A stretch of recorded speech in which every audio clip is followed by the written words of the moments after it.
We all seek love and affection, often in the form of a relationship. Now, a partner should help you feel happy, comfortable, and confident. But sadly, should we stumble across the wrong person, they can make us feel quite the opposite. Sophie Elliot was unfortunate enough to experience this, and tragically, her kind-hearted nature would lead her into the hands of a narcissistic, violent monster. When Sophie accepted the love of a tutor almost a decade her senior, she expected maturity and stability, but sadly, she would find quite the opposite. Welcome back, folks. My name is Adrian, and you've stepped into the Coffeehouse of crime. I post true crime and strange cases here weekly, so if that is of interest to you, please consider subscribing to help me out. Today's story is chilling. It involves an unhealthy relationship, narcissism, and a very obsessive monster. So, with all of that said, please grab yourself a coffee, pull up a seat, and get ready for the deep dive. This is the case of Sophie Elliot.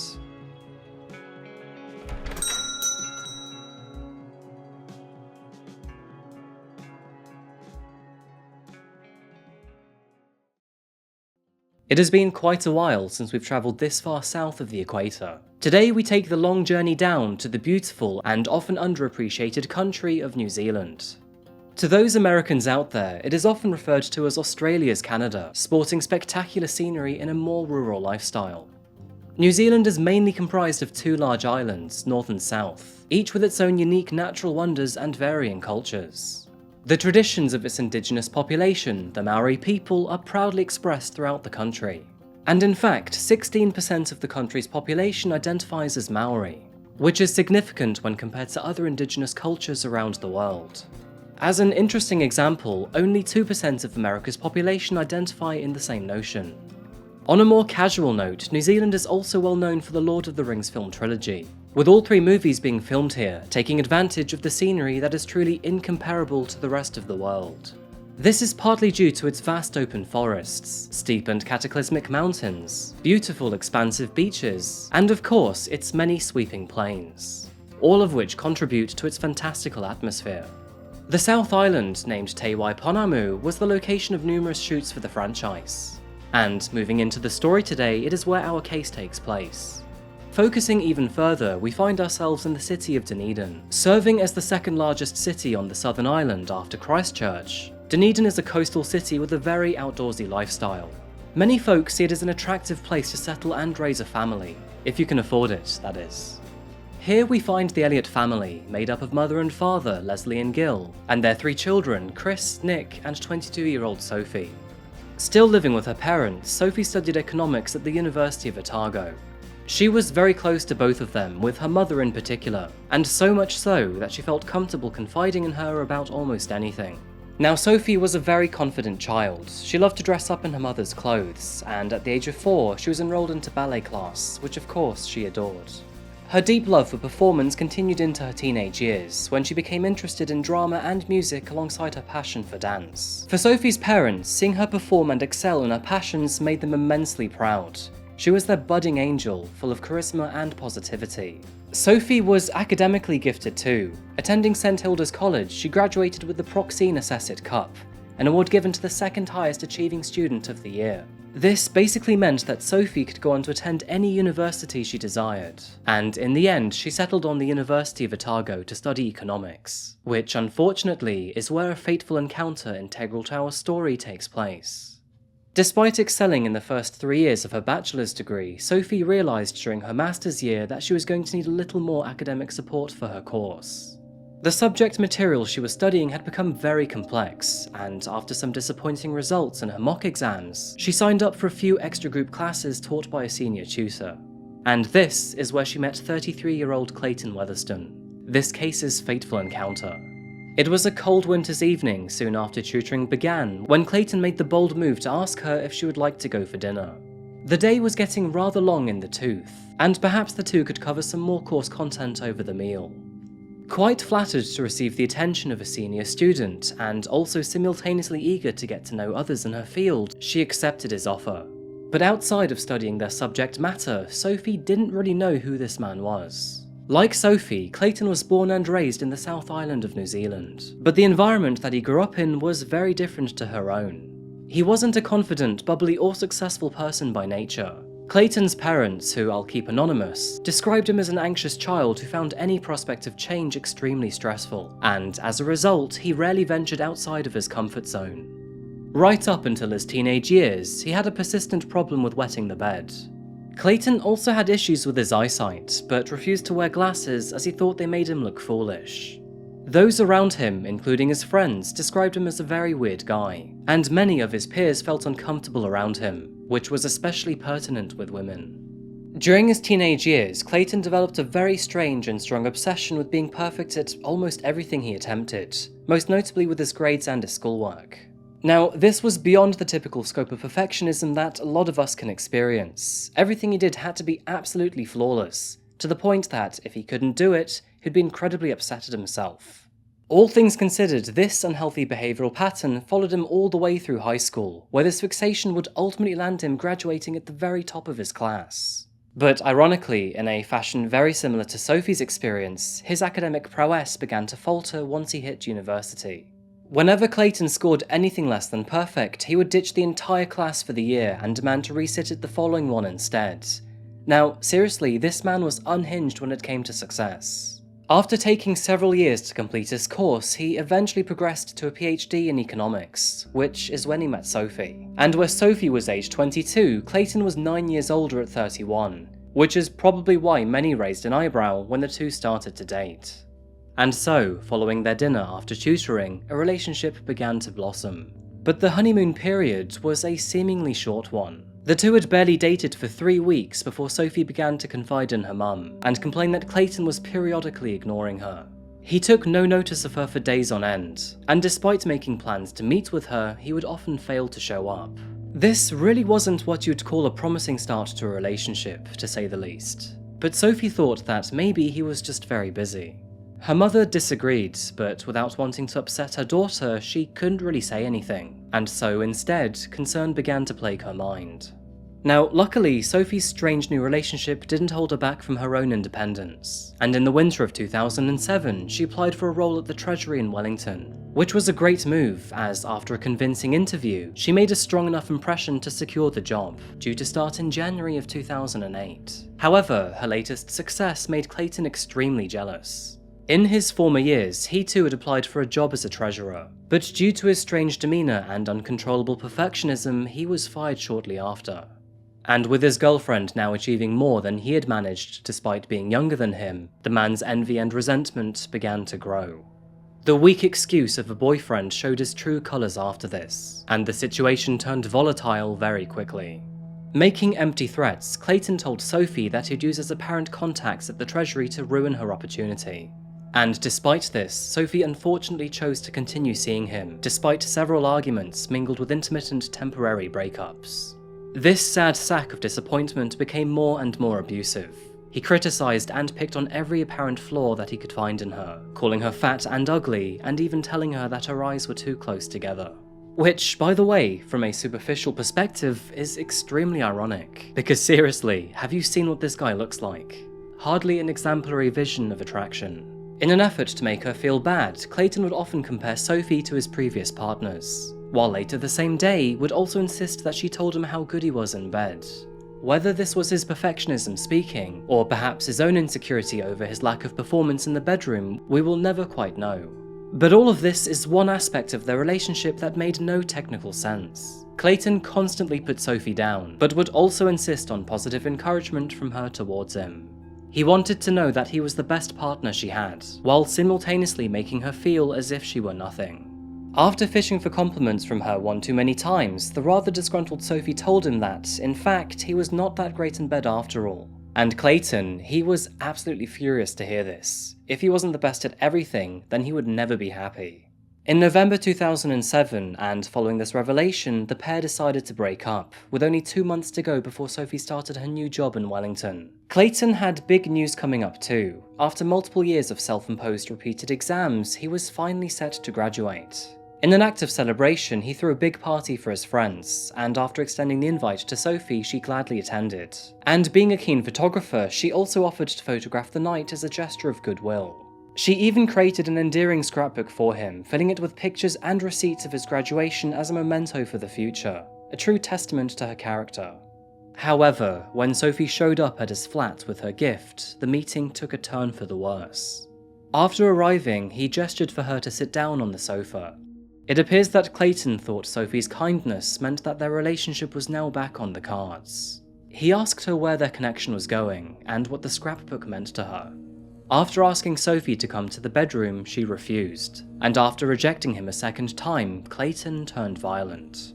Physically grabbing her, he attempted to pull her to the bedroom. Fortunately, Sophie managed to break free and escape to the car. But this was only after she had been pinned down, screamed at, and insulted. Clayton charged after her, following her to the door of her car. And after pulling the car door open and screaming that he wished she would die, Sophie knew that she was done with him for good. In a world so fragile and cruel, there was no room for a partner or friend in her life that was so vicious and violent. And from the bottom of her heart, she knew that she was finally finished with this wretched man. Turning her keys in the ignition, Sophie made the drive back to her family, where she then sought comfort from her mother. The relationship and friendship was over. Clayton had had his final chance.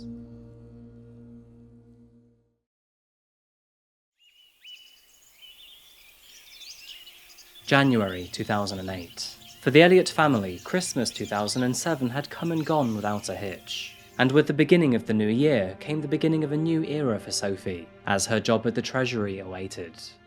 The date was January the 9th, 2008, and with some help from her mum, Sophie was busily packing for the life-changing move to Wellington.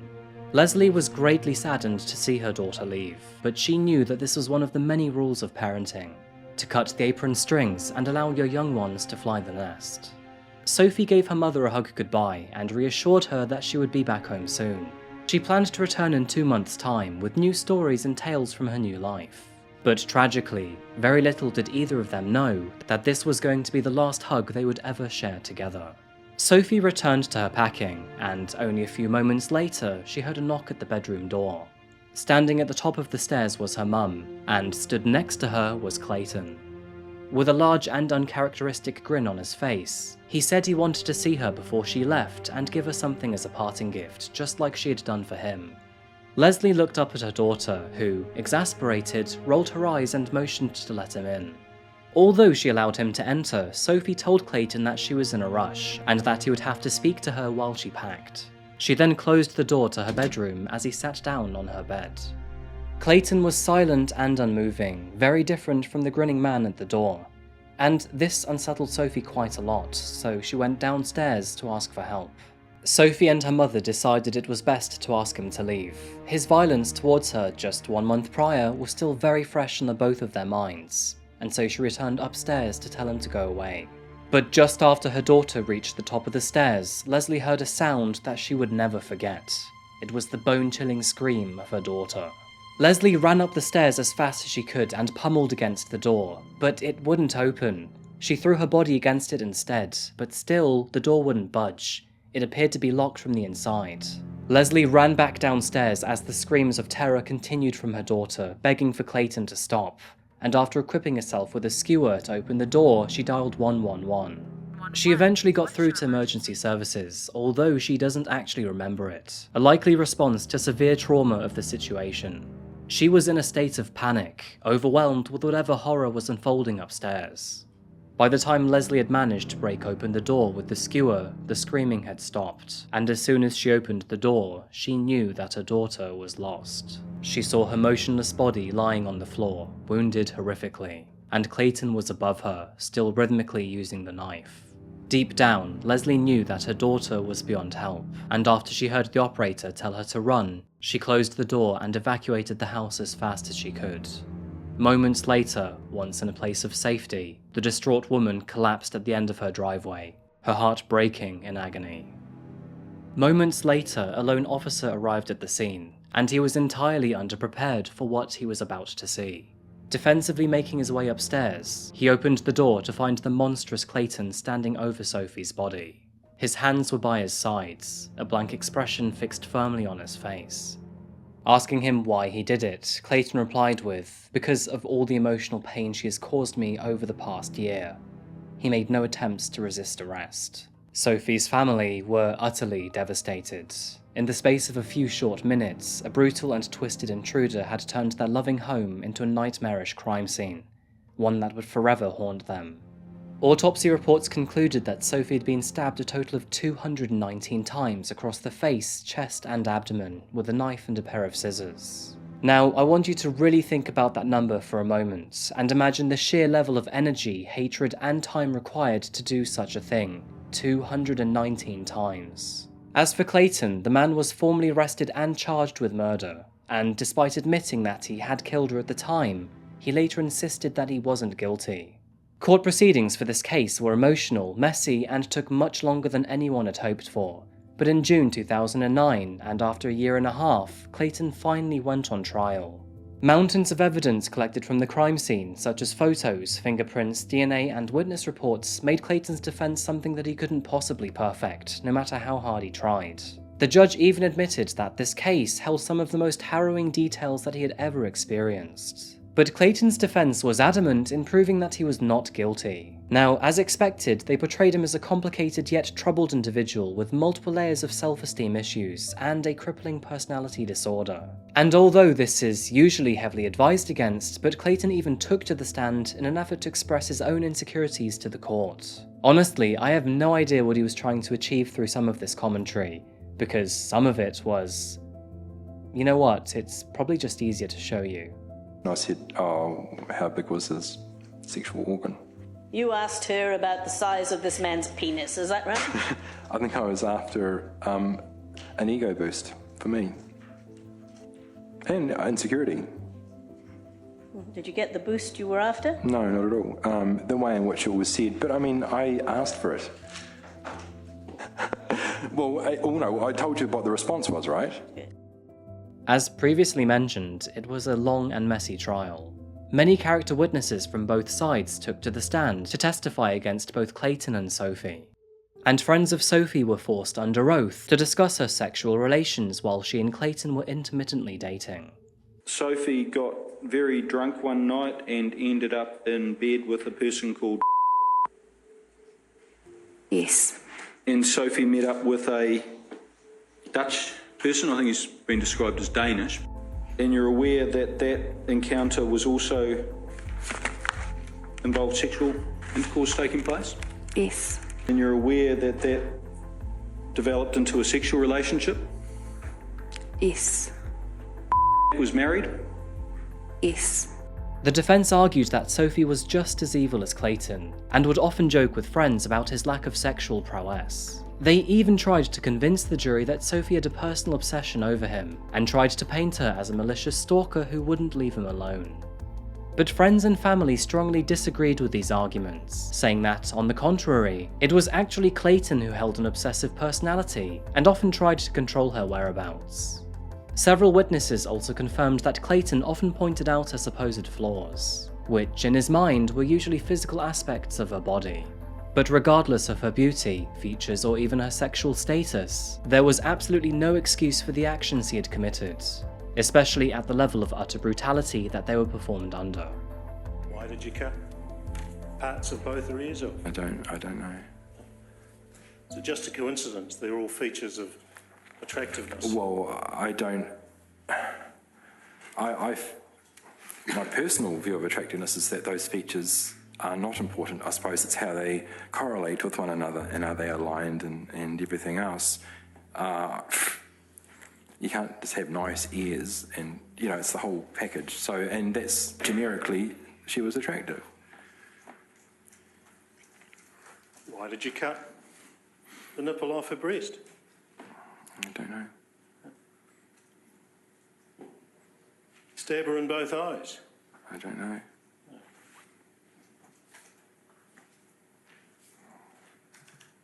You remember doing all those things, I suggest? I don't. I would have, and evidence-in-chief told you everything I did.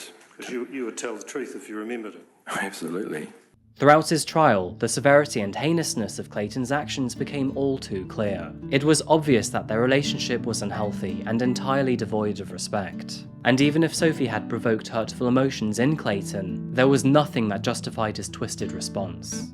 During his defense, Clayton argued that Sophie had lunged at him with a pair of scissors, and that when he pulled out his knife, he was merely acting in self-defense. But this argument doesn't explain why he carried the knife from his own kitchen to her house in the first place. With the difference in height, weight, and age, Sophie had no hope or chance to overpower Clayton in a fight, and it therefore made no sense for her to attack him. But it was the sheer brutality of the murder that secured the judge's final decision, as no person should have the right to walk free after aggressively stabbing someone 219 times.